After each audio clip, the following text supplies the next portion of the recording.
मारूफ नगमा निगार और मुसन्निफ जावेद अख्तर का कहना है कि उन्हें फिल्म इंडस्ट्री के इब्तिदाई दिनों में बहुत जिद्दोजहद करनी पड़ी। कई रोज भूखे रहना पड़ता था, सोने की जगह तक मुयस्सर नहीं थी। जावेद अख्तर बॉलीवुड के कामयाब तरीन स्क्रीन प्ले राइटर्स में शुमार होते हैं। अपने साथी सलीम खान के साथ मिलकर उन्होंने कई मशहूर और कामयाब फिल्में तख्लीक की और अमिताभ बच्चन को एक सुपरस्टार बनाने में अहम किरदार अदा किया। एक वक्त ऐसा भी आया जब सलीम जावेद की जोड़ी अदाकारों से ज्यादा मुआवजा वसूल किया करती थी। ताहम हालिया दिनों में एक इंटरव्यू के दौरान जावेद अख्तर ने अपनी जिद्दोजहद के दिनों को याद करते हुए बताया कि किस तरह उन्होंने कठिन हालात में भी कभी हार नहीं मानी। जब उनसे पूछा गया कि उन्हें कैसे यकीन था कि वो एक दिन कामयाब होंगे, तो जावेद अख्तर ने कहा कि उनके दोस्तों ने उनके अंदर ये यकीन पैदा किया था।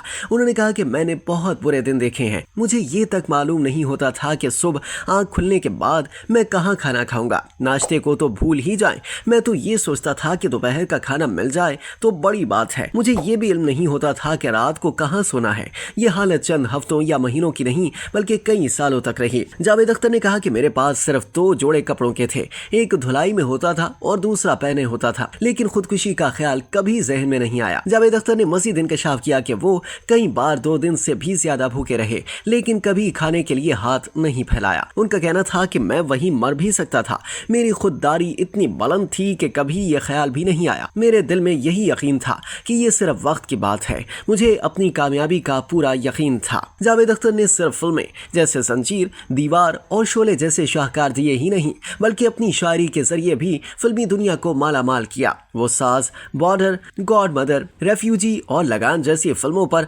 5 मरतबा कौमी अवार्ड बराए बेहतरीन नगमा निगारी हासिल कर चुके हैं।